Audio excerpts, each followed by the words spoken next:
आज हम लोग जो फ्लो जो हम लोग का mechanical property of fluid chapter है, उसमें जो कि हम लोग का पिछले लेक्चर में हम लोग पढ़ चुके थे प्रेशर के बारे में, प्रेशर, एटमॉस्फेरिक प्रेशर, इन सबों का एक्सप्रेशन हम लोगों ने देखा। आज हम लोग पढ़ेंगे उसका तुमको जो है स्ट्रीमलाइन या स्ट्रीमलाइन फ्लो। इसका मतलब हो गया कि फ्लो ऑफ जो तुम्हारा वेलोसिटी होगा, जबकि फ्लूइड को वेलोसिटी हो जाएगा। पहले जो हम लोग हाइड्रोस्टैटिक्स पढ़ रहे थे, तो हाइड्रोस्टैटिक्स में तुमको जो है वेलोसिटी ऑफ फ्लूइड क्या होता है, तुमको फ्लो मतलब कि का मूवमेंट नहीं होता है, तो दैट इज कॉल्ड हाइड्रोस्टैटिक्स। आज जो हम लोग पढ़ेंगे उसके फ्लो के, जब फ्लूइड जो है तुमको उसको वेलोसिटी होगा। इससे पहला है स्ट्रीमलाइन फ्लो। तो स्टेडी फ्लो तुमको स्ट्रीमलाइन या क्या जो फ्लो होगा, स्ट्रीमलाइन या स्टेडी फ्लो। तो स्टेडी फ्लो होता है जब कोई फ्लो का वेलोसिटी किसी भी स्पेस में एक स्थान पर, एक प्लेस पर टाइम के साथ वैरी नहीं करे, वह क्या कहलाता है, स्टेडी फ्लो कहलाता है। द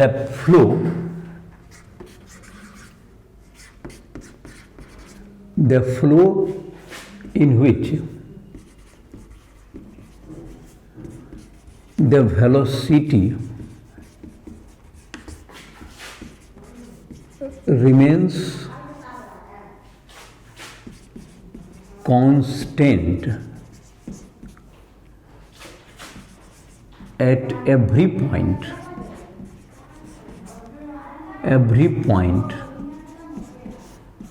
as time passes,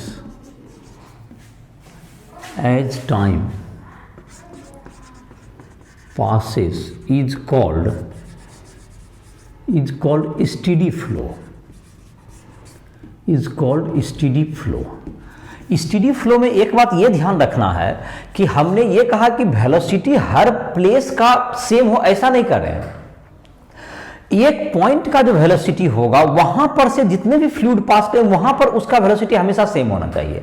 लेकिन दूसरे जगह पर, जैसे कि इसका मतलब ये हो रहा है कि कोई पाइप है, तो यहां पर का वेलोसिटी जो होगा, इस जगह पर वेलोसिटी अगर v1 है तो टाइम के साथ जो भी पार्टिकल पास करेगा यहां वेलोसिटी v1 ही रहे। लेकिन ये मैं कदापि नहीं, स्टेडी फ्लो में ये नहीं कहा जा रहा है कि यहाँ का वेलोसिटी अगर v2 है तो जो भी पार्टिकल यहाँ से पास करेगा उसका स्पीड v2 हो, ये नहीं था। ये भी स्टेडी फ्लो होगा।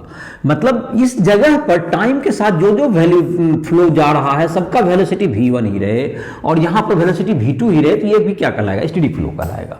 टाइम के साथ उसको एक प्लेस पे वेरी नहीं करना है।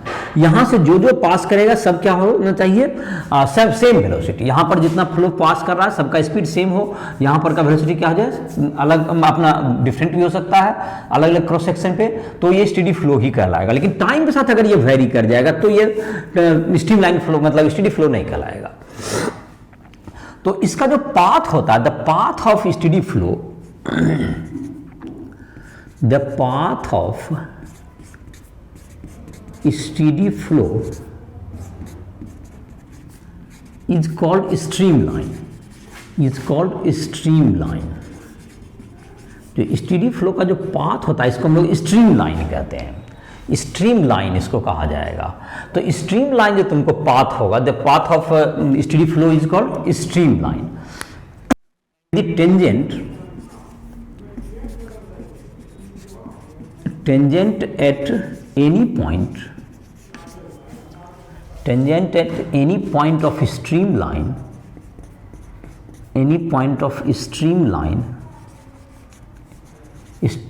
represents the velocity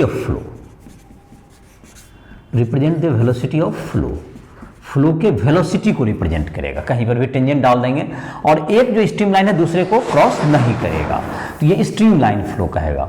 streamline doesn't intersect, और जैसे जैसे तुमको स्ट्रीमलाइन से तुमको जैसे जैसे वेलोसिटी बढ़ता जाएगा, as velocity increases it becomes turbulent. Flow का जो है स्ट्रीमलाइन समाप्त हो जाएगा, लेमिनार फ्लो, स्टेडी और लेमिनार फ्लो समाप्त हो जाएगा और ये बिकम एज वेलोसिटी इंक्रीजेज,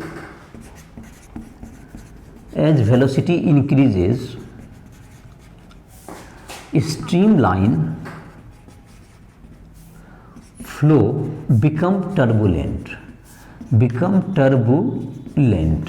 तो हम लोग जो है इसका जो है इस कब कितना वेलोसिटी पे टर्बुलेंट हो जाएगा, स्टेडी फ्लो हो जाएगा, इसका हम लोग जब इस विस्कोसिटी पढ़ लेंगे इसके बाद के टॉपिक को, उसके बाद तुमको नेक्स्ट लेक्चर वगैरह में इसको हम लोग इसको कंसीडर करेंगे। ये टर्बुलेंट कब होगा, स्टेडी कब होगा, इसको मेजर करेंगे। रेनॉल्ड नंबर होता है, इसकी चर्चा हम लोग विस्कोसिटी के क्लास के बाद विस्कोसिटी के क्लास में करेंगे।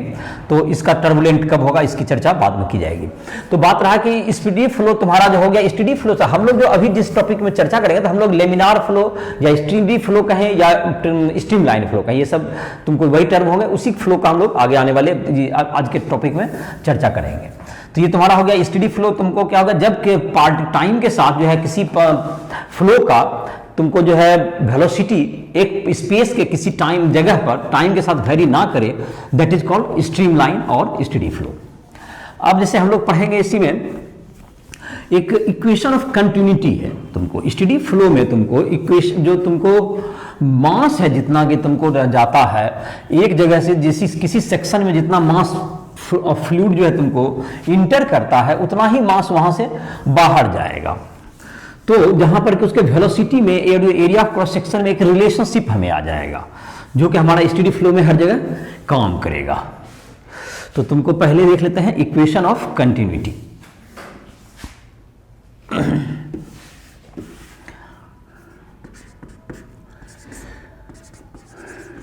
Equation of continuity.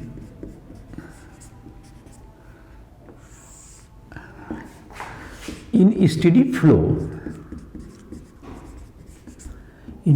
flow, the mass of fluid entering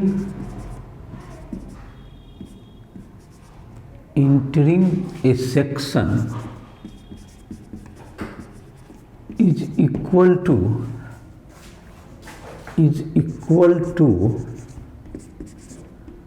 mass of fluid going out from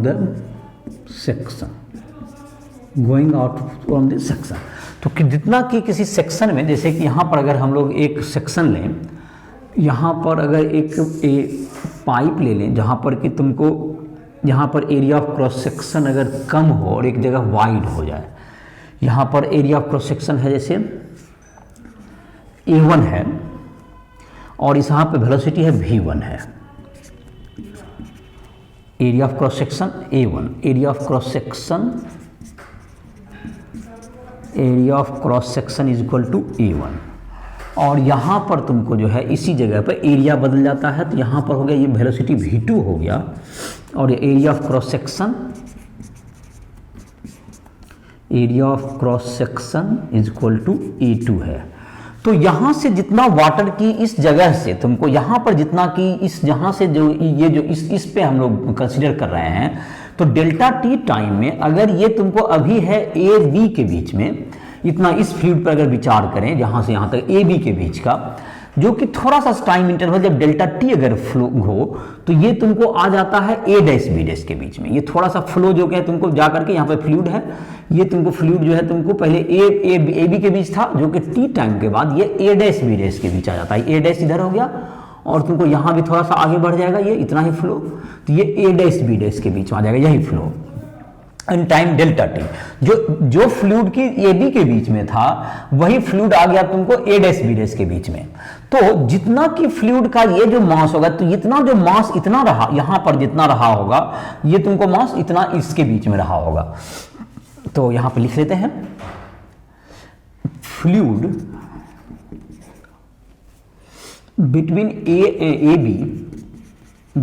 A and B is present between A dash and B dash after time interval delta T, छोटा सा time interval delta T में ऐसा हो गया कि पहले जो A B के बीच में था वो ए डैश बी डैश के बीच में चला गया, तो इसमें क्या कहेंगे हम लोग, ए डैश बी डैश के बीच में जाएगा। तो इसका मतलब ये हो गया कि जितना वाटर की तुमको यहां से जैसे ए बी के बीच में होगा उतना ही वाटर क्या रहा होगा, ए डैश बी डैश के बीच में होगा। तो ए डैश बी डैश, तो इसका दूसरा मीनिंग ये निकलता है कि यहां का जितना ए डैश के बीच में जितना वाटर आया होगा, इसलिए खाली करके इतना फ्लूइड फ्लो कहां चला गया होगा, बी बी डैश के बीच में। तो mass of water, mass of fluid in A dash is equal to mass of water, mass of fluid in B B dash, क्योंकि बाकी तो बीच का जो वाटर है ए बी डैश से ए का, वो तो हमेशा दोनों स्थिति में सेम है। तो जैसे पहले जो है तुमको, पहले ये वाटर था ए बी के बीच में, तो ए बी के बीच में था, तो दिस प्लस दिस के बराबर था। अब है इससे यहां के बीच, तो ये तो अभी भी इतना ये रिमेन्स सेम है, तो जाहिर है कि ये जो वाटर जितना मास रहा होगा वो उतना ही वाटर ए डैश के बीच में जितना वही रहा होगा किसमें, बी बी के बीच में। तो मास कितना हो गया डेल्टा टी टाइम, यहां वेलोसिटी v1 है, तो a1 इंटू मतलब कि एरिया इंटू लेंथ हो गया, v1 इंटू डेल्टा टी, ये लेंथ हो गया यहां पर का, इंटू इसका डेंसिटी अगर रो मान लें यहां पर, तो ये मास हो गया यहां पर का, दैट्स इक्वल टू क्या हो गया, a2 v2 डेल्टा टी, ये फिर यहां पर लेंथ हो गया into rho, density is remains, अगर if density, if fluid is incompressible, if fluid is incompressible, density doesn't change, density remains same, तो इनकम्प्रेसिबल फ्लूइड की डेंसिटी सेम होगा।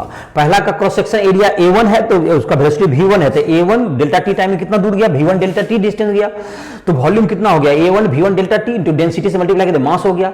उसी टाइप से a2 दूसरा सेक्शन में क्या होगा, तुम्हारा a2 है वहां पर का, a2 into v2 delta T length हो गया इंटू डेंसिटी हो गया, तो इसका मतलब डेल्टा टी, तो a1 v1 is equal to आ गया तुमको e2 v2, it is called equation of continuity. ये तुम्हारा क्या कहलाएगा, ये इसी को हम लोग कहते हैं इक्वेशन ऑफ कंटिन्यूटी के रूप में जानते हैं हम लोग, कि जहां भी किसी भी सेक्शन पर एरिया अगर बड़ा होगा तो वहां वेलोसिटी कम हो जाएगा। स्टेडी फ्लो में क्या हुआ तुम्हारा, एक बहुत इंपॉर्टेंट इक्वेशन है a1 v1 equals to a2 v2, जहां भी एरिया अगर ज्यादा बड़ा होगा तो वहां का वेलोसिटी कम हो जाएगा, और जहां पे एरिया कम होगा वहां वेलोसिटी ज्यादा होगा, और इसको हमेशा ये ओबे करेगा। तो a1 v1 equals to a2 v2। अब हम लोग पढ़ेंगे एक बर्नौली इक्वेशन है तुमको, बर्नौली प्रिंसिपल, जो कि तुमको एक साइंटिस्ट के बर्नौली के नाम पर दिया हुआ है, जिनका कि तुमको बहुत कहते हैं, ये जो फ्लूइड मैकेनिक्स में जो काफी इंपॉर्टेंट एनर्जी कंजर्वेशन के रूप में इस इक्वेशन का यूज किया जाता है फ्लूइड में। तो बर्नौली इक्वेशन, बर्नौली का जो प्रिंसिपल है उसका कहना है कि किसी भी पॉइंट पर अगर कोई फ्लो हो रहा हो किसी फ्लूइड में, किसी फ्लूइड के किसी भी पॉइंट पर जो फ्लो हो रहा है, तो एक पॉइंट पर, किसी भी पॉइंट पर प्रेशर, उसके kinetic energy per unit volume और potential energy per unit volume का सम हमेशा कांस्टेंट होगा। अगर वह फ्लो आपका स्टेडी हो, फ्लो नॉन विस्कस रहे और तुमको इनकम्प्रेसिबल फ्लूइड रहे, तो इसका इक्वेशन, इसके थ्योरम को हम लोग लिखते हैं पहले और इसको फिर प्रूव भी करेंगे। Bernoulli principle, Bernoulli principle, the sum of pressure comma kinetic energy per unit volume, kinetic energy and potential energy, kinetic energy and potential energy per unit volume, per unit volume, volume for non-viscous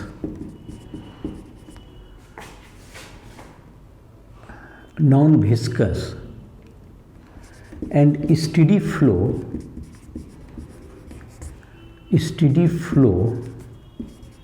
is constant at every point, at every point of flow. तो हर point पर तुमको तीन चीज का, अगर वो non viscous का मतलब फ्रिक्शन नहीं होना चाहिए, उसके बीच में फ्रिक्शन क्या नहीं हो। विस्कोसिटी का यहाँ मतलब फ्रिक्शन से होता है, जो विस्कोसिटी हम लोग अगले टॉपिक में पढ़ेंगे भी। तो फ्रिक्शन अगर नहीं हो और तुमको क्या हो, फ्रिक्शन अगर नहीं है वहाँ पर, और तुमको वेलोसिटी तुमको उसका फ्रिक्शन के साथ साथ तुमको स्टेडी फ्लो है, तो किसी भी पॉइंट पर, और एक वॉर्टेक्स फ्लो कहते हैं, उसमें अगर काइनेटिक एनर्जी भी नाम, काइनेटिक एनर्जी में सिर्फ हम लोग लेंगे, हम लोग ट्रांसलेशन का सम लिखेंगे, तो रोटेशन मोशन भी नहीं होना चाहिए। तो इसका हम लोग अगर सिंबल को लिख लेंगे P plus half rho V square, velocity का स्क्वायर, अब प्लस रो जी एच, मतलब mgh जो लिखते थे mgh by volume, mass by volume density हो गया, तो इज इक्वल टू कांस्टेंट। ये तुमको इसको लिख सकते हैं सिंबल में, P equals to pressure of fluid at a point, at pressure of fluid at a point V equals rho equals to density of fluid, V equals to velocity of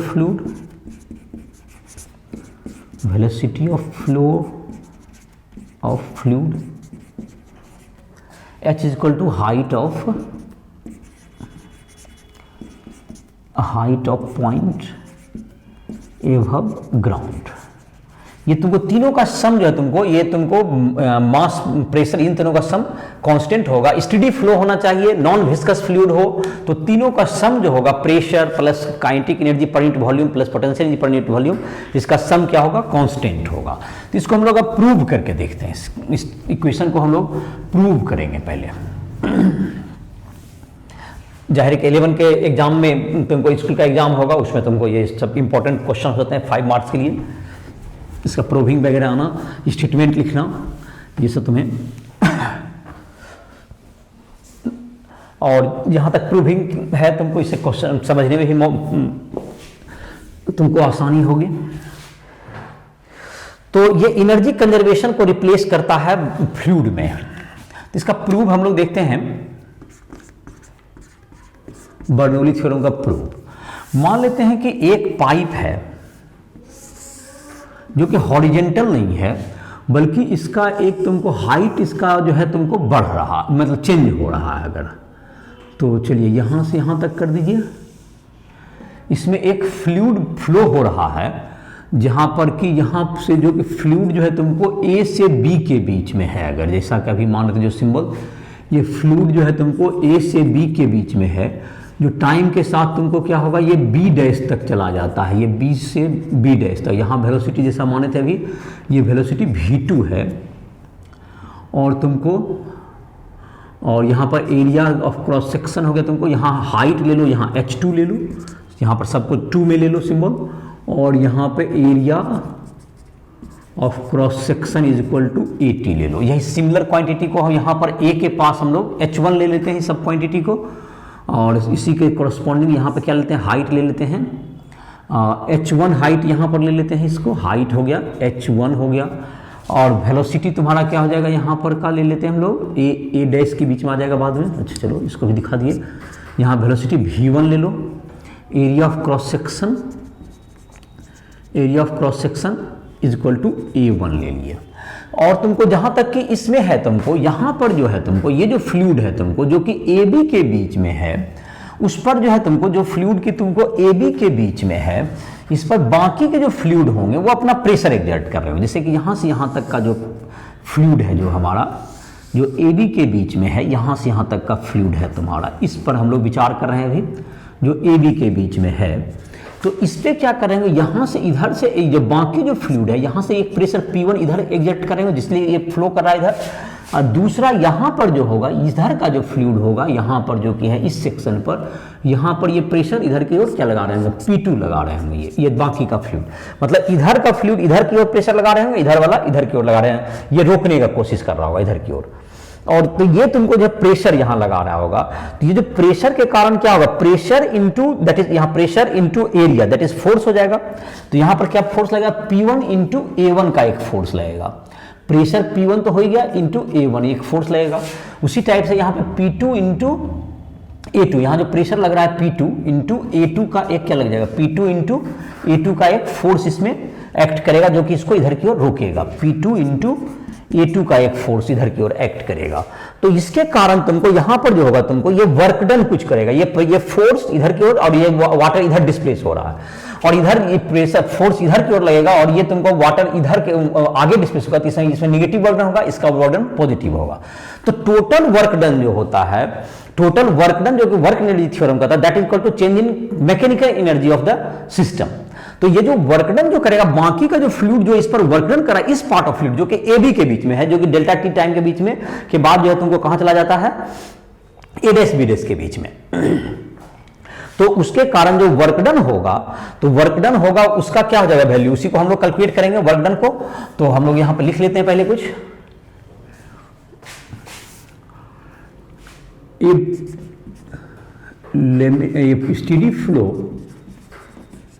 steady flow in a flow of fluid, consider fluid between A and B, where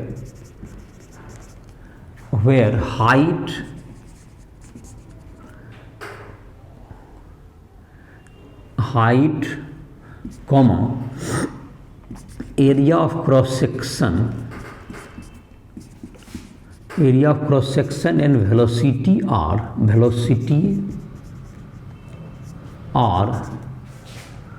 h1 comma a1 comma v1 and h2 comma a2 comma v2 respectively. मतलब पहला पर height h1 है, area of cross section a1 है, वहां velocity v1 है, जो कि बाद में h2 a2 v2 हो जाता है। तो ये तुम्हारा हो गया, यहां पर है तुम्हारा the pressure in time delta T. तो तुम्हारा जो कि है तुमको डेल्टा टी में कितना होगा, मूव कर गया ये तुमको in time delta t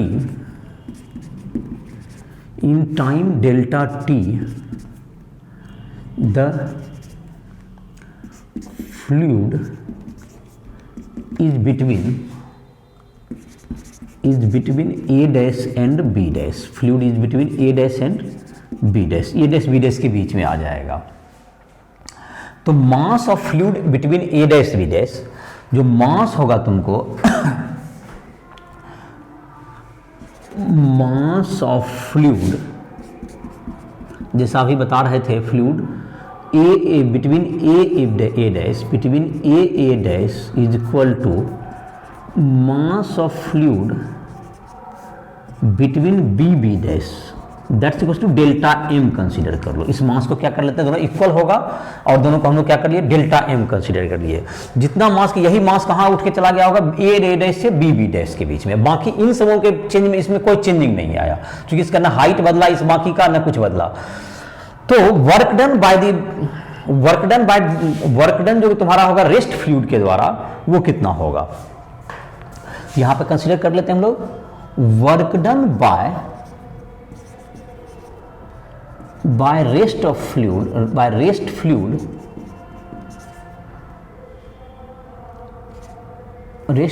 is equal to, पहला हो गया प्रेशर है तुमको P1, एरिया है A1, ये फोर्स हो गया, और यहां पर वेलोसिटी हो गया V1 और डेल्टा टी टेम्परेचर, इधर कितना डिस्टेंस कवर किया, V1 डेल्टा टी, तो फोर्स इंटू ये तुमको डिस्टेंस हो गया। और इसी डायरेक्शन में तो इसका वर्क पॉजिटिव है, लेकिन दूसरा जो सेक्शन पे ये P2 A2 का, ये तुमको उसके विपरीत जा रहा है। तो ये क्या हो जाएगा, P2 A2 हो गया फोर्स इंटू क्या होगा तुम्हारा V2 इंटू डेल्टा टी, और ये हो गया तुम्हारा दैट्स इक्वल टू मास हो गया तुम्हारा P2, दैट्स इक्वल टू हो गया तुम्हारा P2 A2 इंटू फोर्स हो गया into V2 delta T, length हो गया, force into distance, that is हो गया तुम्हारा work done, total work done. तो इसमें जहां तक देख लें P1 और इनटू क्या हो गया A1V1 डेल्टा टी, जहां तक डेल्टा एम का मान है यहां पर मास का जहां रिलेशन ले लेते हैं तो यहां पर क्या हो जाएगा, देखो इसी जगह पे पहले कंसीडर यहां पर कर लें A1V1 डेल्टा टी वॉल्यूम हो गया into density, that's equal to क्या हो गया A2V2 delta T into rho equal to delta M. तो यहां पर से ही अगर हम लोग निकाल लें वैल्यू पहले A1V1 delta T equals to A2V2 delta T equals to delta M by rho हो गया, डेल्टा एम बाय रो। इसका जो मास है, इसको जो वैल्यू हम चाहें A1V1 delta T A2V2 delta T को हम लोग क्या लिख सकते हैं, डेल्टा एम बाय रो यहां से लिख सकते हैं। पहले इसको काम कर लेंगे, उसके बाद यहाँ पे वैल्यू रख देना। तो पहले इसका जो है इतना इसको लिख लेगा, उतार लेगा एक, तो उसके बाद यहां से स्टार्ट करेगा। तो ये तुम्हारा हो गया P1A1 दैट्स इक्वल टू क्या हो गया, वर्क डन जो तुम्हारा हो गया total work done delta W अगर हम इसे कहें तो ये हो गया P1A1V1 डेल्टा टी को हम लोग लिखते हैं डेल्टा एम बाय रो लिख दीजिए, minus P2 into delta M by ये रो लिख सकते हैं आप। ये डेल्टा एम इसका मास होगा, जिस मास का हम लोग। तो अब आते हैं इसका वर्क एनर्जी थ्योरम कहता है कि वर्क डन जो होता है तुमको दैट्स इक्वल टू क्या होगा तुम्हारा, work done equal to change in mechanical energy. इस थ्योरम का यूज कर लेंगे हम लोग। तो work done is equal to change in mechanical energy. इसके आधार पर हम लोग क्या कर सकते हैं, अब work done is equal to change in mechanical energy.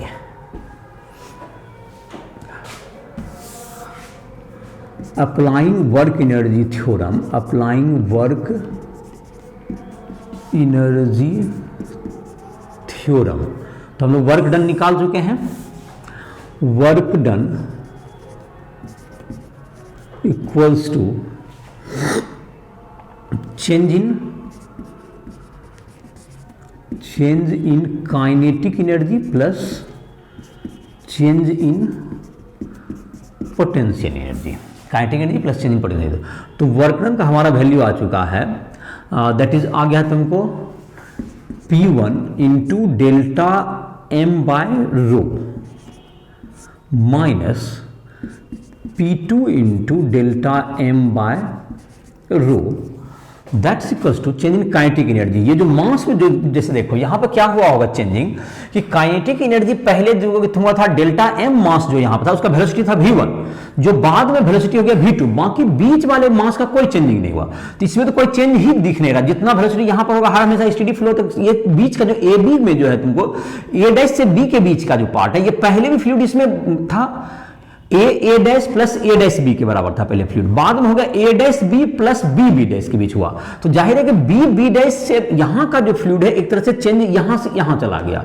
तो पहले इसका वेलोसिटी इस फ्लूइड का था डेल्टा एम का था V1, जो कि अब बदल के V2 हो गया। और ये हाइट पहले था ये डेल्टा एम का था H1, जो कि हाइट चेंज होकर H2 हो गया। बाकी इस बीच का कोई चेंज नहीं हुआ। तो जो चेंज होगा उसी को हमको इफेक्टिव करना है। तो इसका कितना होगा, तो हमारा जो चेंज होगा तुम्हारा, तो ये तुम्हारा लिखेंगे तो चेंज में क्या लिखेंगे, इसका जो वेलोसिटी में काइनेटिक एनर्जी में जो चेंज लिखेंगे तो डेल्टा एम का जो वेलोसिटी है पहले था V2 था, पहले V1 था जो कि तो अब V2 स्क्वायर हो गया minus half delta M into V1 square हो गया। ये काइनेटिक एनर्जी का चेंज हुआ।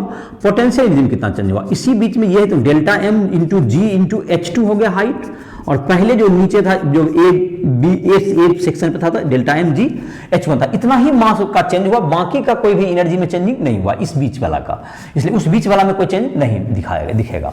और डेल्टा एम हम देख रहे हैं कि सब जगह है, तो डेल्टा एम हमारा कैंसिल आउट हो जाएगा। सब जगह से डेल्टा एम को हम लोग नेक्स्ट स्टेप में क्या कर सकते हैं, हटा सकते हैं। तो क्या लिखे इस स्टेप को फिर से देख लीजिए।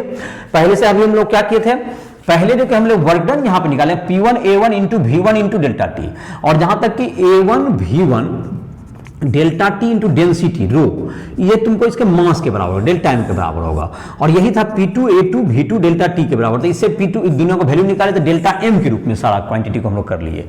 और अब डेल्टा एम क्या होगा तुम्हारा, सब जगह से कैंसिल आउट हो जाएगा। तो हमारा इक्वेशन किस फॉर्म में आ जाएगा, इसको अब हम लोग लिख सकते हैं। तो हमारा इक्वेशन आ गया तुमको P1 माइनस P2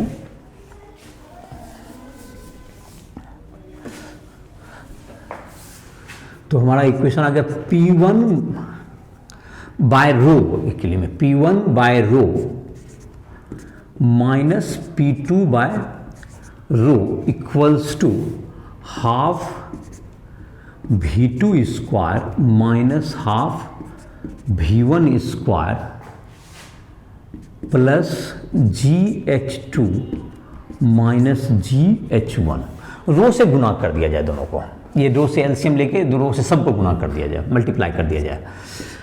तो P2 minus P1 is equal to क्या होगा, तुम्हें मल्टीप्लाई करें तो half rho V2 square minus half rho V1 square plus rho GH2 minus rho GH1। अब 1 वाला को इधर की तरफ P1 की तरफ ले आओ, 1 को एक तरफ P2 को एक तरफ कर दो, तो ये होगा P2, ये P1 माइनस P2 था ना, ये P1 माइनस, हाँ P1 माइनस P2, ये है तुम्हारा, यहां भी ऊपर की गलती है, ये P1 माइनस P2,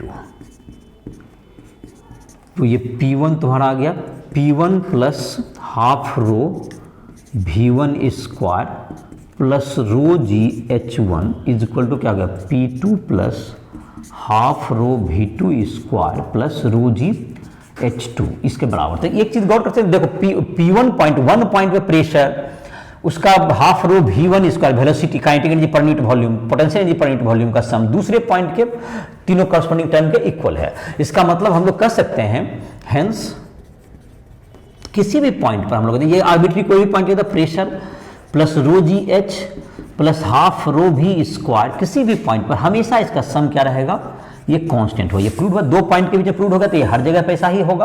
तो ये तुमको क्या होगा, तुमको ये जो तुम्हारा कहलाएगा, ये किसका इक्वेशन कहलाता है, ये एनर्जी का इक्वेशन कहलाएगा। जाहिर है कि इसमें धीरे धीरे में क्या रहना चाहिए, आपका कोई वर्डन बाय द फ्रिक्शन फोर्स या विस्कोसिटी का नहीं होना चाहिए। जो फ्लूइड में जो कि फ्रिक्शन है उसको हम लोग विस्कोसिटी के नाम से जानते हैं। तो ये तुम्हारा इक्वेशन वैलिड रहेगा। इसके बहुत से एप्लीकेशन है, काफ़ी जगह पर बर्नौली थ्योरम के एप्लीकेशन है, जिसको हम लोग बारी बारी से देखते हैं इसके एप्लीकेशन को, और उसके जो एग्जांपल्स होंगे उसको भी हम लोग कंसीडर करेंगे। तो इसका जो तुमको दिया हुआ है, इसके एप्लीकेशन में पहला है तुमको वेलोसिटी ऑफ इफ्लक्स, जो टॉरिसेली लॉ तुमको है, जिसको भी कहते हैं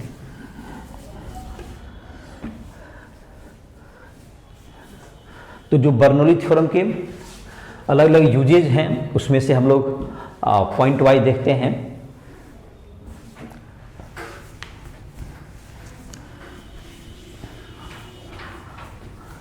वेलोसिटी ऑफ इफ्लक्स,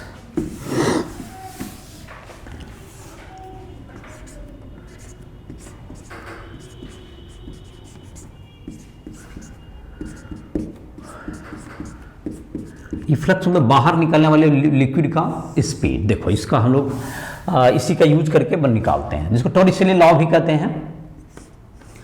एक लार्ज सेक्शन का एक मान लेते हैं कि टैंक है, और इसके बॉटम में एक होल कर दिया है, तो इससे किस रेट से फ्लूइड बाहर निकलेगा, इस रेट को भी मान लेगा, किस रेट से फ्लूइड बाहर निकलेगा। अगर इसमें h हाइट तक क्या है तुमको, इसमें h हाइट तक फ्लूइड को फिलअप किया गया है, इसमें h हाइट तक फ्लूइड को फिलअप कर दिया गया है, ये h हाइट तक फ्लो को फिलअप कर दिया गया है। तो ये जो तुम्हारा हो गया, ये h हाइट तक फ्लो को फिलअप किया गया है, तो यहां पर क्या निकलेगा, तो यहां पर जो होगा तुमको, यहां जो एनर्जी का तीनों का सम जो होगा, तीन यहां पर कहें या यहां पर, तीनों जो किसी भी पॉइंट पर, यहां भी एटमॉस्फेरिक प्रेशर ही है, यहां भी प्रेशर क्या होगा तुम्हारा, एटमॉस्फेरिक प्रेशर ही होगा खुला हुआ, तो दोनों जगह का प्रेशर तो क्या होगा, सेम होगा।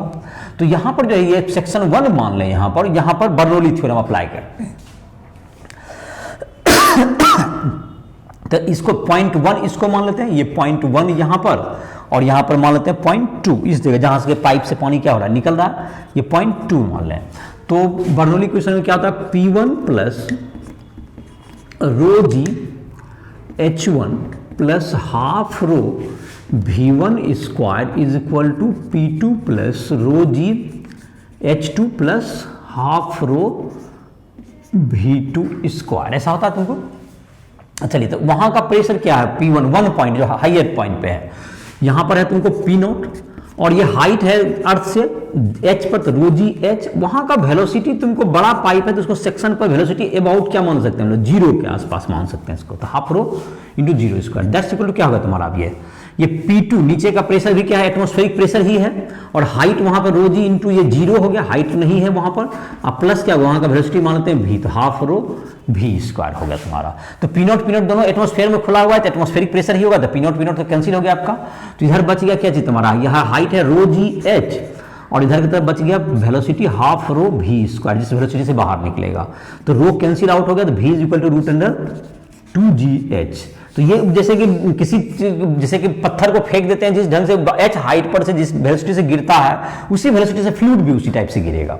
तो इसको हम लोग कहते हैं, ये टोरिसेली लॉ के नाम से भी जाना जाता है, इसको हम लोग टोरिसेली नाम के साइंटिस्ट ने पहले दिया, इसलिए इसको टोरिसेली लॉ भी कहते हैं, इसको टोरिसेली लॉ के नाम से भी इसको हम लोग जानते हैं। v बराबर रूट अंडर 2g, जैसे पत्थर को गिराते हैं h हाइट से तो तुमको जैसे निकालते थे half mv square equal to mgh, likewise ये फ्लूइड में भी यही बात लागू होगा, बशर्ते यहाँ का एरिया ऑफ क्रॉस सेक्शन ज्यादा बड़ा होना चाहिए यहाँ पर, और यहाँ का एरिया ऑफ क्रॉस सेक्शन बहुत स्मॉल होना चाहिए, जिससे कि यहाँ का वेलोसिटी लगभग जीरो हो सके, ऊपर का हाइट का वेलोसिटी। तो ये वेलोसिटी ऑफ इफ्लक्स तुम्हारा हो गया, इसके द्वारा इसका निकाला। दूसरा एप्लीकेशन है इसका वेंचुरी मीटर, जिससे किसी भी ब्लड का फ्लो वगैरह को हम लोग क्या कर सकते हैं, उसको वेलोसिटी को हम लोग मेजर कर सकते हैं। तो बर्नौली इक्वेशन के द्वारा उसको भी हम लोग कर लेंगे। एक हॉरिजेंटल अगर पाइप ले लें उसमें, तो हाइट में कोई डिफरेंस नहीं होगा, और उसके आधार पर तुमको अलग अलग जो पार्ट होंगे उसके वेलोसिटी को हम लोग क्या कर सकते हैं, कैलकुलेट कर सकते हैं। इसको लोग वेंचुरी मीटर कहते हैं, वेंचुरी मीटर। तो वेंचुरी मीटर वगैरह तुमको कार्बोरेटर वगैरह जो है, या एटमाइजर जैसे कहते हैं, जिससे कि तुमको प्रेशर के द्वारा जो छोड़ा जाता है, या तुमको जैसे कि परफ्यूम वगैरह जो स्प्रे करते हैं, स्प्रे वगैरह, उन सब में भी तुमको इसी प्रिंसिपल पर क्या करता है, वर्क ये करता है, जो कि बाहर जो निकलता है वेलोसिटी उसी के द्वारा कंट्रोल करता है। कार्बोरेटर में जहां पर जलता है तुमको जहां पर फ्यूल, वहां भी तुमको इस प्रिंसिपल का। तो एक जैसे तुमको देखो ये तुम्हारा क्या है, इसका पहले देखें किस ढंग से ये काम करेगा।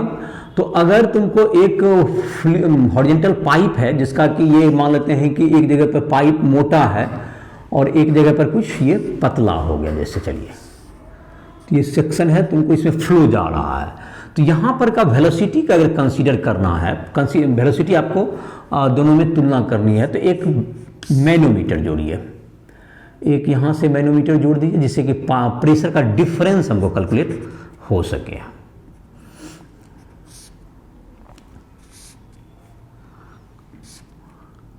और एक जहाँ भी यहाँ भी जोड़ दीजिए, यहाँ पर एक जोड़ लीजिए, एक इस जगह पर इसको कनेक्ट कर दीजिए, यहाँ से जो भी लिक्विड यहाँ फ्लो हो रहा होगा, और यहाँ पर इसमें तुमको मरकरी भरा हुआ रहता है, ये तुमको क्या हो गया, इसमें मरकरी भरा हुआ रहेगा, इसमें तुमको हर जगह मरकरी फिलअप रहेगा ये पाइप में, ये तुमको मैनोमीटर है तो इसमें मरकरी रहेगा तुमको, और दोनों में मरकरी लेवल का डिफरेंस देख लेना, ये तुमको दोनों के मरकरी लेवल का डिफरेंस हमको देखना होगा h हाइट तक। ये मरकरी का क्या करना होगा हमको, ये मरकरी का जो डिफरेंस होगा यही क्या बताएगा, प्रेशर का डिफरेंस बताएगा।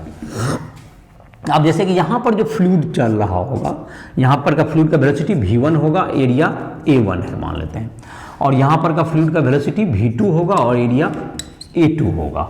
और यहाँ पर जो तुम्हारा होगा, अगर मान लेते हैं एक जगह पर तुमको प्रेशर का डिफरेंस होगा जहाँ भी, तो P2 माइनस P1 तुमको वो बता देगा रो mgh, ये मरकरी का हो गया, और हाइट का डिफरेंस जो है तुमको, तो ये तुमको ये हॉरिजेंटल पाइप है, ये इसको कह सकते हैं, ये जो पाइप हो गया तुम्हारा ये क्या हो गया, ये हॉरिजेंटल पाइप है, ये हॉरिजॉन्टल पाइप, ये हॉरिजेंटल पाइप है, जिसमें कि पोटेंशियल एनर्जी हमारा क्या आएगा, जमीन से हाइट में अंतर नहीं है इसका, जो इसलिए जो रो जी एच का टर्म है वो इसमें गायब हो जाएगा। और यहाँ पर तुमको दोनों के प्रेशर में तुमको आएगा, तो प्रेशर का जो तुम्हारा रिलेशनशिप है, तो प्रेशर में तुमको जैसे कि इस सेक्शन, पहला सेक्शन पर लिखते हैं, बर्नौली इक्वेशन को लागू करते हैं, तो क्या होगा तुमको P1 plus half rho V1 square, और जाहिर कि पोटेंशियल एनर्जी दोनों तरफ कट जाएगा, तुम्हारा सेम हाइट पे है तो उसको लिखना जरूरी नहीं है, plus half rho V2 square, V2 square, ऐसा लिख सकते हैं हम लोग। अब जहां तक कि प्रेशर का जो डिफरेंस है वो तुमको दैट इज इक्वल टू, अगर जहां पर तुमको जहां वेलोसिटी ज्यादा होगा वहां प्रेशर कम होगा। जहां अगर V1 अगर एरिया V1 बड़ा, अगर एरिया पतला है, जहां पे पतला है तो वहां का वेलोसिटी ज्यादा होता है, जहां पर एरिया ऑफ क्रॉस छोटा होगा वहां वेलोसिटी ज्यादा होगा तो वहां प्रेशर कम होगा। मतलब जहां पर छोटा सेक्शन होगा वहां पर वेलोसिटी ज्यादा होगा तो वहां का प्रेशर लो होगा। तो प्रेशर तुमको जहां पर जिसका अगर P2 बड़ा है या P1, ये तुम्हारा जहां वाइडर के आधार पर तय होगा, तो half rho V1 square is equal to P2 minus P1 plus half rho V2 square. तो ये तुम्हारा हो गया, इसको रो mgh लिख सकते हैं, रो मरकरी का density, half rho V1 square is equal to rho mgh plus half rho V2 square, ऐसा कर सकते हैं इसको। Rho m is equal to density of mercury, rho m is equal to density of mercury और rho is equal to density of fluid, जिस fluid का जो fluid की पाइप में बह रहा है, और उसी में वेंचुरीमीटर हम लोग अप्लाई किए हैं। तो अब जो है तुमको दूसरा एक इक्वेशन नंबर ये 1 आ गया ये इक्वेशन नंबर क्या होगा तुम्हारा, ये 1 आ गया तुम्हारा। Half rho V1 square is equal to rho mgh plus half rho V2 square, ये इक्वेशन नंबर 1 हो गया। अब तुमको आते हैं दूसरा इक्वेशन है equation of continuity. Equation of continuity का कहना है कंटिन्यूटी के एरिया अगर A1 V1 equals to A2 V2, ऐसा लिख सकते हैं हम लोग, area A1 V1 equals to A2 V2। तो यहां से अगर V2 का इक्वेशन क्या, V2 इक्वल क्या लिख सकते हैं हम लोग, A1 V1 बाय A2।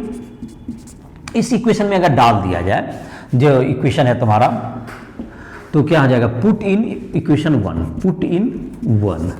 अगर V2 का वैल्यू डाल देंगे तो वो V1 का वैल्यू हमारा क्या हो जाएगा, तो ये तुम्हारा आ जाएगा half rho V1 square is equal to rho mgh plus half rho और V2 स्क्वायर। V2 का मतलब कितना हो गया तुम्हारा, V2 का मतलब हो गया A1 V1 बाय A2 का होल स्क्वायर, यही हो गया तुम्हारा। अब ये तुमको कॉमन आ जाएगा इधर जा करके, तो इधर कॉमन आ जाएगा तो तुम्हारा क्या आ जाएगा, हाफ रो और रो भी कॉमन आ जाएगा तुम्हारा तो ये तुम्हारा आ जाएगा हाफ रो और इंटू V1 स्क्वायर, ये कॉमन आ जाएगा तो हमारा बच जाएगा कितना, 1 minus A1 square by A2 square, 1 minus A1 square by A2 square, यही आ जाएगा तुम्हारा।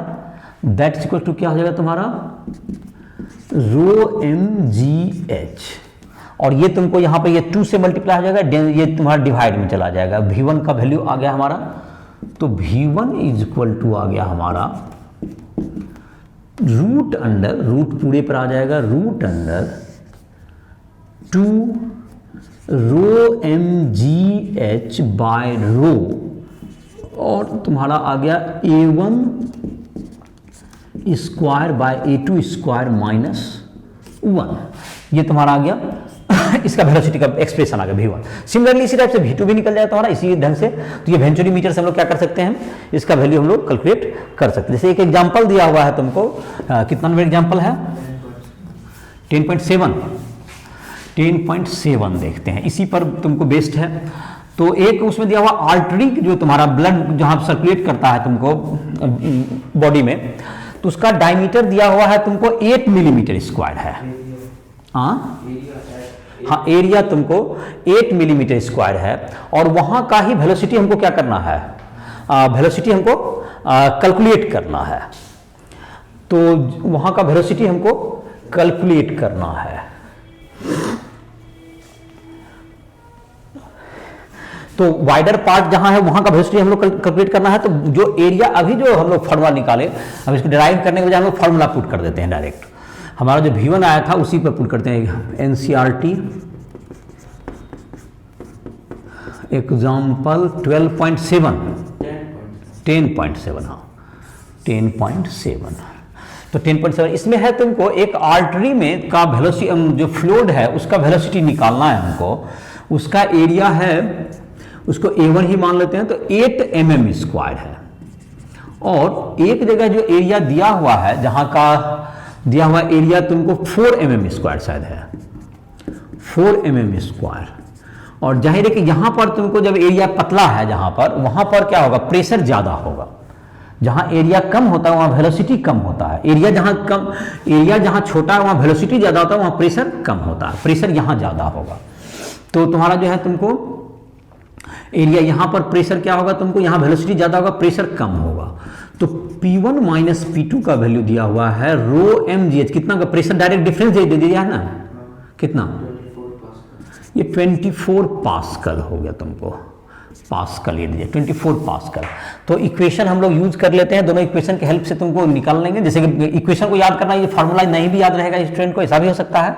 और डेंसिटी तुमको जो इसमें है मरकरी का डेंसिटी, और तुमको एक जो फ्लूइड जो यूज किया गया है, जो ब्लड का डेंसिटी ऑफ ब्लड तुमको लिस्ट में दिया हुआ है 1.06 × 10³ kg पर metre cube. Density of blood ये हो गया, ये डेंसिटी ऑफ ब्लड जो कि टेबल से लेना है, डेंसिटी ऑफ ब्लड ले लेंगे। और तुमको डेंसिटी ऑफ मरकरी का भी, जो डेंसिटी ऑफ मरकरी में खैर यहाँ प्रेशर डिफरेंस ही डायरेक्ट दे दिया था हमको, तो उसकी जरूरत ही नहीं पड़ेगी। तो जैसे क्या होगा तुम्हारा P1 प्लस तुम्हारा हो गया, जहां पर वेलोसिटी हमको कंसीडर करना है, वेलोसिटी जो कि निकालना है हमको, ये 8 मिलीमीटर स्क्वायर के पर ना, तो P1 plus half rho V1 square is equal to P2 plus half rho V2 square.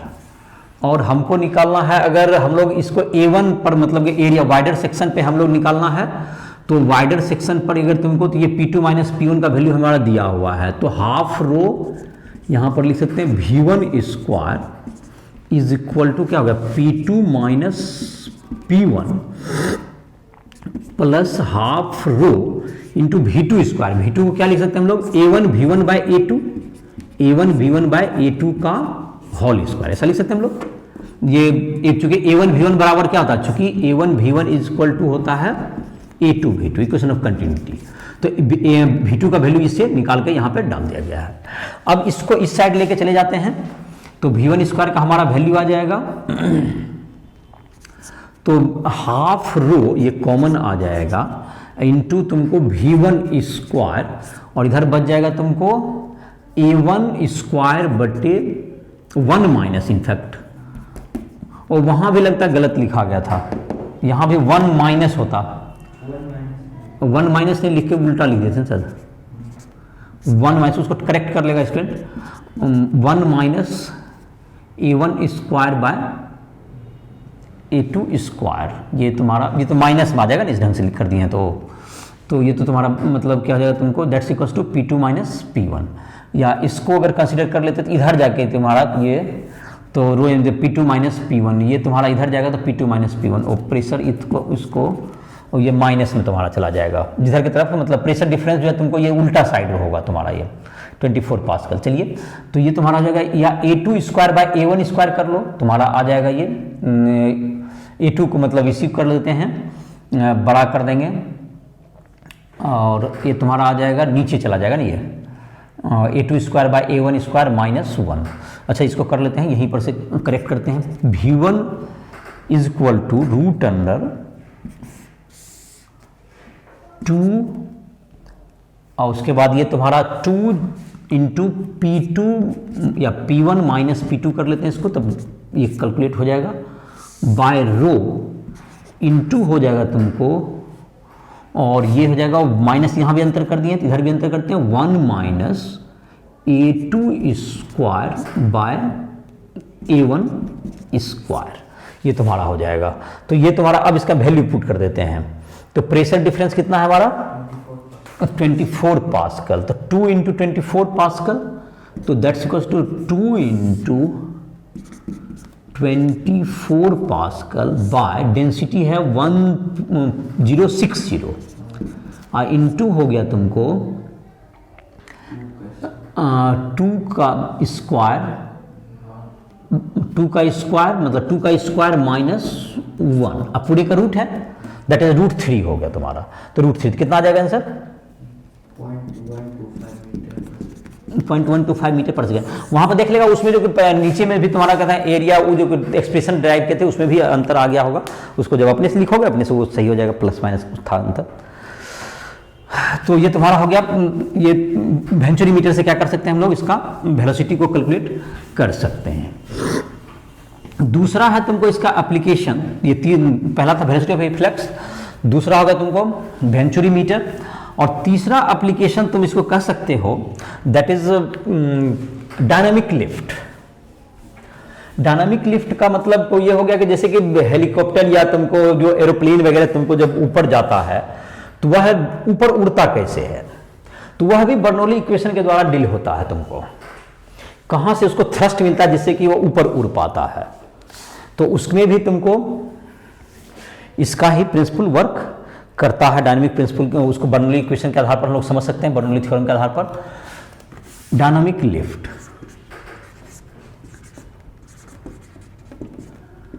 Dynamic lift, तो इसमें भी क्या है तुमको, जबकि प्रेशर तुमको अगर कोई फ्लूइड है या कोई भी तुमको फ्लूइड में अगर कोई पार्टिकल है तो उसमें क्या है तुमको हर हमेशा उसका बर्नौली इक्वेशन अप्लाई होगा। तो क्या आएगा तुमको, जैसे कि ये फ्लूइड है, अगर ऊपर का वेलोसिटी जैसे कि यहाँ पे ज़्यादा रहा, ऐसे ये फ्लूइड है तुमको, ये पार्ट है यहाँ पर भी एयर फ्लो हो रहा है, यहाँ भी एयर है, तो यहाँ का एयर इधर प्रेशर लगाता है P1 इंटू एरिया से, और इधर का प्रेशर क्या होगा P2 इंटू एरिया से। अगर ये प्रेशर ज़्यादा हो और ये प्रेशर कम हो तो ये लोड को उठा सकता है ज़्यादा से ज़्यादा, जो कि mg के बराबर क्या होगा तुमको, इसको लिफ्ट कर लेगा इसको।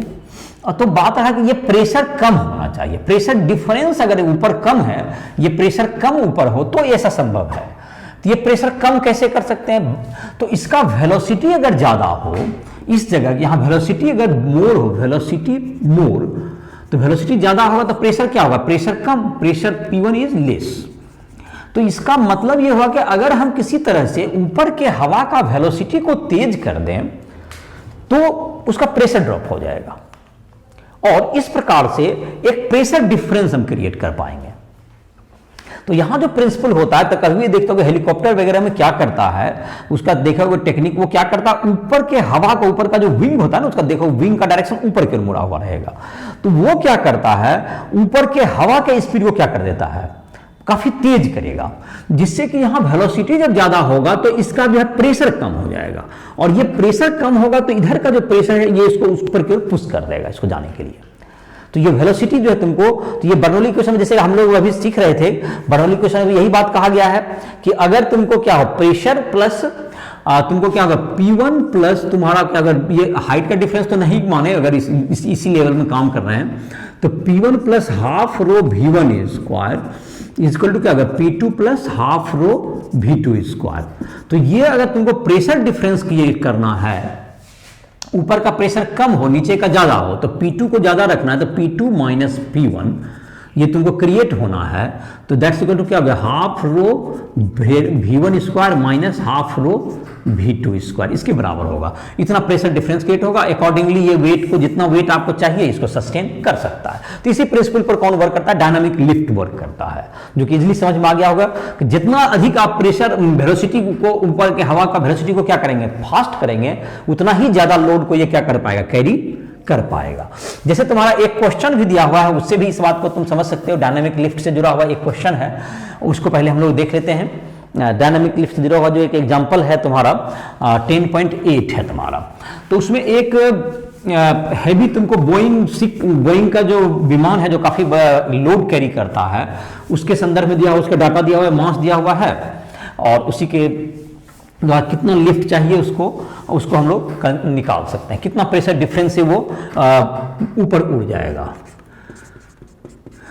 एनसीईआरटी एग्जाम्पल 10.8 है, तो उसमें दिया हुआ है तुमको कितना मास उसका दिया हुआ है, जैसे कि ये जेट प्लेन है तुम्हारा, तो यहाँ पर जो जेट प्लेन हुआ तुम्हारा, ये यहाँ पर प्रेशर तुमको मान लेते हैं P1 इंटू एरिया लिखेगा, और इधर क्या हो जाएगा तुमको mg नीचे लगेगा, और इधर हो गया P2 इंटू एरिया। चलिए, तो ये तुम्हारा जो है कुछ भी होगा, इक्वेशन क्या होगा, P1A plus mg equal to P2A, balance करने के लिए अगर जरूरत है, जस्ट बैलेंस के लिए, और इससे थोड़ा सा भी ज़्यादा होगा तो वो ऊपर की ओर चला जाएगा।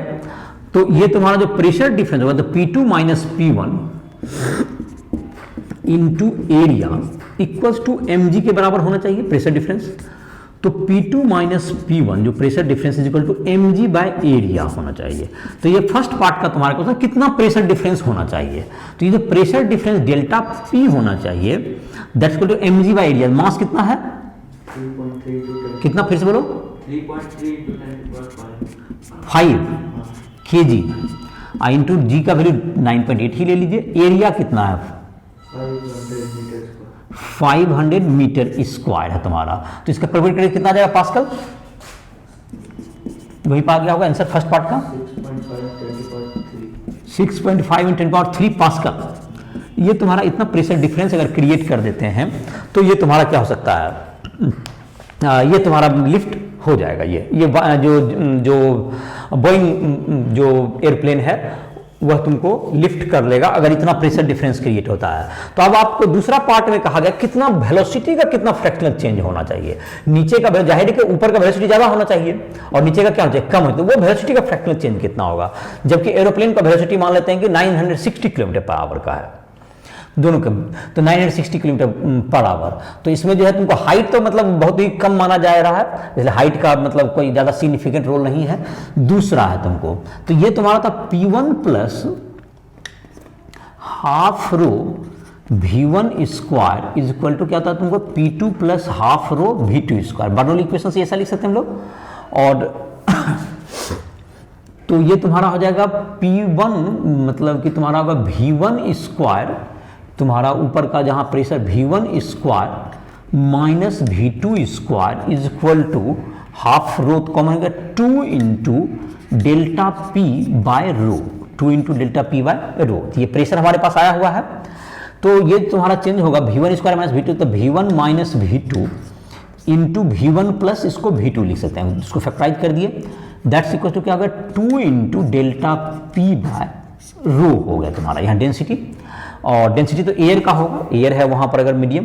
तो ये जो तुम्हारा V1 प्लस V2 जो तो होगा तुम्हारा, ये जो फ्रैक्शनल चेंज होगा, तो V1 प्लस V2 ये तुमको नीचे चला जाएगा, तो ये तुम्हारा हो जाएगा V1 माइनस V2, ये फ्रैक्शनल चेंज हो गया वेलोसिटी में।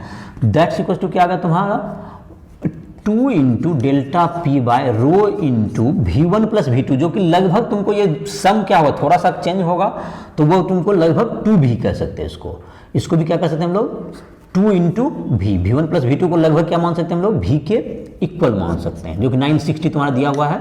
तो V1 प्लस V2 को नीचे लाएंगे, V1 is approximately equal to V2, लेकिन थोड़ा सा अंतर होगा। बट ये तुमको ये जो चेंज है ये V1 माइनस V2 को जीरो नहीं करेंगे, बल्कि ये लगभग जोड़ने में क्या करें 960 km/h यहाँ पे पुट हम लोग कर सकते हैं। तो V1 माइनस V2 इससे हमें कंसिडर हो जाएगा।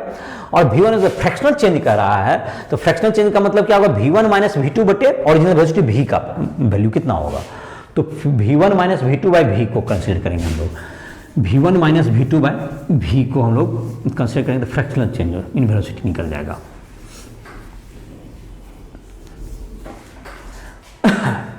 Fractional change in velocity, fractional change in velocity is equal to क्या होगा, V1 minus V2 bye V। तो V1 माइनस V2 कितना है तुमको, 2 इंटू 2 तो तुम्हारे से कैंसिल आउट हो जाएगा, ऐसे खैर इस स्टेटमेंट लिखते हैं, 2 into delta P by rho into 2V into V। तो ये तुम्हारा ये 2 तो कैंसिल हो गया, तो delta P by rho into V का स्क्वायर, ये फ्रैक्शनल चेंज हुआ। अब हम लोग इसमें करें, डेल्टा P कितना निकला था फर्स्ट पार्ट का आंसर 10.3 बाय रो था तुम्हारा कितना डेंसिटी दिया, एयर का दिया डेंसिटी दिया है 1.2 kg पर मीटर क्यूब, और वेलोसिटी 960 km/h। तो इसको हम लोग 9 इंटू 5/18 से डिवाइड करेंगे, तो कितना आ जाएगा तुमको 960 km/h। यहीं पे लिख देते हैं, चलो उसके अपना कैलकुलेशन, 960 इंटू 5/18 का होल स्क्वायर। ये तुम्हारा कितना आंसर है फ्रैक्शनल चेंज सेकंड पार्ट का आंसर परसेंट में दिया है 0.08 आ गया। ये फ्रैक्शनल हो गया, परसेंट में जाएंगे तो 8% का, इसको 100 से मल्टीप्लाई करेंगे तो 8% का ये चेंज आ जाएगा तुम्हारा। तो कैलकुलेट करके देखोगे तो इसमें क्या किया, देखो V1 प्लस V2 में तुमको वेलोसिटी का चेंज ज्यादा नहीं होगा, 0.08%, तो दोनों को लगभग क्या मान लिए 960 किलोमीटर पर आवर ही ले लिए तुमको यहाँ पर एक्सप्रेशन में। और तुमको उसके बाद जो है फ्रैक्शनल चेंज के लिए उसको ओरिजिनल वेलोसिटी क्या करना पड़ा, हमको डिवाइड करना पड़ा। इस प्रकार से क्या होगा तुम्हारा ये आ गया। अब दूसरा एक इसमें जो इससे जुड़ा हुआ एक चीज जो है तुमको जो हम लोग चर्चा कर सकते हैं डायनामिक लिफ्ट में ही, जैसे स्पिन जो बॉल का करता है, जो बॉल एक अगर सिंपल बॉल अगर होगा, अगर बॉल का स्पिनिंग बॉल का मतलब होता है अगर उसमें वेलोसिटी में तुमको डिफरेंस क्रिएट कर दें ऊपर और नीचे के पार्ट में, तो उससे तुमको एक प्रेशर लिफ्ट मिलेगा, उसका पाथ चेंज हो जाएगा। जैसे देखो स्पिनिंग ऑफ बॉल जैसे कहते हैं इसमें, स्पिनिंग ऑफ बॉल, स्पिन का मतलब था कि अगर बॉल का तुमको देखो ये जो कोई बॉल है, अगर इधर का स्पीड अगर इस ढंग से इसको रोटेट करें कि ये तुमको इधर का स्पीड अलग हो और इधर का स्पीड अलग हो अगर यहाँ का, तो इसके द्वारा जो एयर का स्पीड होगा यहाँ भी चेंज हो जाएगा और इसके कारण से इसको एक थ्रस्ट मिल जाएगा। और जिधर भी स्पीड कम होगा उधर का प्रेशर क्या हो जाएगा तुम्हारा, उधर जिधर स्पीड कम होगा वहां प्रेशर बढ़ जाएगा, तो वह बॉल को एक अनइवनली डायरेक्शन में क्या कर देगा और वो चला जाएगा, जो कि कोई भी दूसरा जो है जैसे बैट्समैन वगैरह जो बैटिंग कर रहा है वो इसको प्रिडिक्ट नहीं कर पाएगा। और इस प्रकार से क्या होगा तुमको, क्योंकि अगर तुमको बॉल को अगर कोई स्पिन कर रहा है इस ढंग से, तो बॉल जो है तुमको ये जब स्पिन इसका स्पीड बन जाता है, दोनों तरफ का जो हवा का जो स्पीड है तुमको बॉल के स्पीड के कारण वहां का जो कंटेक्ट है उसका चेंज हो जाएगा, और हवा का स्पीड जब चेंज होगा तो प्रेशर भी ऑटोमेटिक चेंज हो जाएगा बर्नौली इक्वेशन के आधार पर। जब प्रेशर चेंज होगा तो जाहिर है कि उसको एक अलग डायरेक्शन में थ्रस्ट मिल जाएगा, जो कि किसी को एक्सपेक्ट करना क्या हो जाएगा, मुश्किल होगा। और नॉन स्पिनिंग बॉल में ऐसा नहीं होगा, क्योंकि उसका ऊपर का स्पीड और नीचे का स्पीड सेम होगा, तो उसमें ऐसा कोई थ्रस्ट क्या नहीं हो पाएगा, नहीं मिल पाएगा। और इसीलिए जब स्पिनिंग बॉल में इसलिए उसके डायरेक्शन और ट्रेजेक्टरी को प्रिडिक्ट करना क्या हो जाता है किसी को, मुश्किल हो जाएगा, क्योंकि वो अनइवन टाइप का यहाँ पे जब बॉलिंग होगा, इधर का वेलोसिटी अलग है, इधर का वेलोसिटी स्पीड डिफरेंस अगर कोई क्रिएट कर दे अपने हाथ से, तो जाहिर है वो प्रेशर डिफरेंस खुद ब खुद वहां एयर में क्रिएट हो जाएगा। और प्रेशर डिफरेंस जब क्रिएट होगा तो वो बॉल को जो है एक अलग टाइप का एक थ्रस्ट क्या होगा, दूसरा डायरेक्शन में मिल जाएगा, जो कि किसी को एक्सपेक्ट करना क्या हो जाएगा, मुश्किल होगा। तो ये स्पिनिंग बॉल इसीलिए तुमको किसी भी उसका डायरेक्शन जो होता है ट्रेजेक्टरी वो चेंज हो जाता है। दूसरा एक टॉपिक इसी से है, तुमको बर्नौली इक्वेशन के आधार पर कर सकते हैं हार्ट अटैक और ब्लड प्रेशर का। जहां तक है हार्ट अटैक,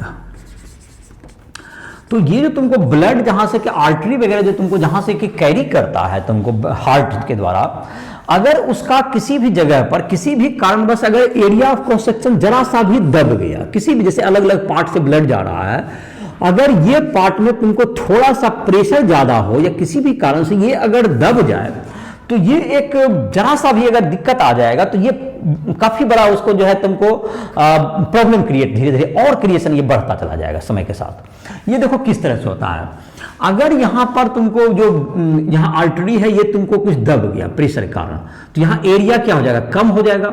एरिया जब कम होगा तो यहां वेलोसिटी क्या हो जाएगा, बढ़ जाएगा। वेलोसिटी राइजेस, वेलोसिटी बढ़ेगा, और वेलोसिटी राइज किया तो प्रेशर ड्रॉप हो जाएगा जाहिर है ब्लड का। और इसका मतलब हो गया कि प्रेशर यहां अगर यहां पर चूंकि A1 V1 और A2 V2 को फॉलो करना है, तो अगर आपका जितना ब्लड इधर से आ रहा है, अगर यहां एरिया घटा तो वहां वेलोसिटी बढ़ा के मेकअप करेगा। तो वेलोसिटी जब यहां पर एरिया चूंकि छोटा पड़ गया तो वेलोसिटी को यहां पर क्या होना पड़ेगा, इंक्रीज करेगा। और वेलोसिटी अगर इंक्रीज किया तो प्रेशर क्या हो जाएगा, यहां पर प्रेशर डिक्रीज करेगा बर्नौली थ्योरम के आधार पर, प्रेशर डिक्रीज। और प्रेशर डिक्रीज अगर अंदर कर गया तो फिर दूसरा जो प्रेशर पहले से ही ज्यादा बढ़ा हुआ तो वो और इसको दाब देगा, और इसका मतलब ये हो ये कंटिन्यूअसली ये बदलता चला जाएगा। इस बात को फिर से इसको समझ सकते हो क्या हुआ, अगर यहां पर क्या हुआ, इस जगह पर तुमको प्रेशर क्या हुआ, यहां पर अगर तुमको किसी भी कारणवश ये अगर आर्टरी यहां पे दब गया, तो दूसरा क्या होगा इसका कारण कि यहां पर जो है प्रेशर, यहां पर वेलोसिटी बढ़ जाएगा, वेलोसिटी बढ़ जाएगा तो प्रेशर घट जाएगा, प्रेशर घट जाएगा तो ये ऊपर का प्रेशर और क्या कर देगा, इसको छोटा करेगा, फिर और ज्यादा क्या होगा, तो इसके कारण क्या होगा, हार्ट को ज्यादा यहां पे ब्लॉक होने लगता है, तो ज्यादा फोर्स लगाना पड़ेगा उसे, और तब जाकर के यहां पर से ब्लड क्या कर पाएगा, पास कर पाएगा। और इस प्रकार से हर हमेशा ये फोर्स बढ़ता जाएगा और हार्ट को ज्यादा ज्यादा क्या करना पड़ जाएगा, कम करना पड़ जाएगा, और इस तरह से हार्ट अटैक की संभावना बढ़ जाती है। तो इस तरह का एक चीज को जाहिर है कि दूसरा क्या है, इसमें समस्या क्या आएगा तुमको, अब इसके लिए तुमको बाईपास सर्जरी की जरूरत पड़ती है इसको क्योर करने के लिए। ये जो तुमको है, अब बात यह है कि हार्ट का फंक्शन इतना है कि इसको आप कभी स्टॉप नहीं कर सकते हैं कभी भी, तो इसको ये जो फंक्शन है कभी भी ये तो उसका डेथ हो जाएगा। तो ये तुमको फंक्शन कभी भी तुमको और हार्ट को यहाँ पे हमेशा काम करना बढ़ता जा रहा है, तो जरा सा भी प्रेशर में अगर डिफरेंस आ गया तो ये हमेशा तुमको क्या हो जाएगा, ये हार्ट के लिए एक सिचुएशन जो है तुमको जो कभी मुश्किल सिचुएशन बन जाता है। तो इसके क्योर के लिए अब एक ही रास्ता बचता है जिसको हम लोग बाईपास सर्जरी करते हैं। तो करना क्या पड़ेगा, एक अलग तरफ से रास्ता बनाना पड़ता है उसको, जिधर से कि ब्लड को दे सके, आप ले जा सकें। इस प्रक्रिया को यहाँ से हटा करके आपको दूसरा तरफ से रास्ता बनाना पड़ेगा आपको इधर से, और यहां से आपको सर्जरी के द्वारा क्या करना पड़ेगा, रूट देना पड़ेगा, जिससे कि तुमको इस जगह को क्या कर सके, इधर से जाने के बजाय, क्योंकि ब्लड को रोक करके आप इसके फैक्टर को नहीं चेंज कर सकते, आपको ये बाईपास सर्जरी के द्वारा ही क्या करना पड़ेगा, इधर से रूट बनाना पड़ता है। तो इसके द्वारा इसका ट्रीटमेंट होता है। तो ये तुमको यही था तुम्हारा एटमॉस्फेयर ब्लड प्रेशर और हार्ट अटैक से जुड़ा हुआ टॉपिक, ये भी तुम्हारा बर्नौली प्रिंसिपल के आधार पर इसको डील कर सकते हो। दूसरा, जैसे कि प्लेटफॉर्म पर तुम खड़े हो, तो प्लेटफॉर्म पर अगर खड़े हो तो तुम कभी भी ट्रेन से दूर रहो। इसका कारण क्या है, जैसे जब तेज गति से अगर कोई ट्रेन आएगी तो वहां का स्पीड हवा का क्या हो जाएगा, बढ़ जाएगा, और स्पीड हवा का बढ़ जाएगा तो यहाँ का प्रेशर घट जाएगा और पीछे का प्रेशर ज्यादा रहेगा। तो हो सकता है कि ये प्रेशर डिफरेंस आपको इतना भी क्रिएट हो, जरा सा मतलब अनबैलेंस भी आप हो सकते हैं। फिर से इस बात को समझिए, जैसे कि यहां पर है, अगर ट्रेन इधर से जा रही है तो हवा का स्पीड क्या हो गया, बढ़ गया, तो वहां का प्रेशर ऑटोमेटिक घट जाएगा आगे की ओर, और आपका पीछे का प्रेशर क्या रहेगा, ज्यादा रहेगा। तो किसी के लिए ये क्या हो सकता है, अगर वो सावधान नहीं रहे तो ये अनबैलेंस भी क्या हो सकता है, वो हो सकता है, जो मतलब ट्रेन की तरफ क्या हो सकता है, वो गिर सकता है। तो ये सब तुमको जो प्रिंसिपल है जो कि बर्नौली प्रिंसिपल के आधार पर डील कर सकते हैं। तो ये सब का जो थ्योरी था जितना भी तुम्हें बता दिया गया, और जहाँ तक वेंचुरीमीटर का जो तुम्हारा था, जहाँ पर कि थोड़ा सा मतलब क्या कहते हैं कैलकुलेशन का, उसमें देख लोगे उसमें क्या 1 में शायद माइनस में शायद मिस्टेक है। तो ये तुम्हारा जो टॉपिक था क्लियर हो गया। तो किसी भी स्टूडेंट को दिक्कत हो किसी भी टॉपिक में, फिजिक्स केमिस्ट्री या मैथ में, तो राइट ऐप पर आकर के हमसे संपर्क कर सकता है, और फिजिक्स केमिस्ट्री मैथ के किसी टॉपिक में के लिए वह हमसे मदद ले सकता है। जेईई मेंस, एडवांस या नीट, इन सबों की प्रिपरेशन करते हो, किसी के लिए भी तुमको आप हमसे संपर्क करो। तो इसी के साथ इस लेक्चर को समाप्त कर रहे हैं।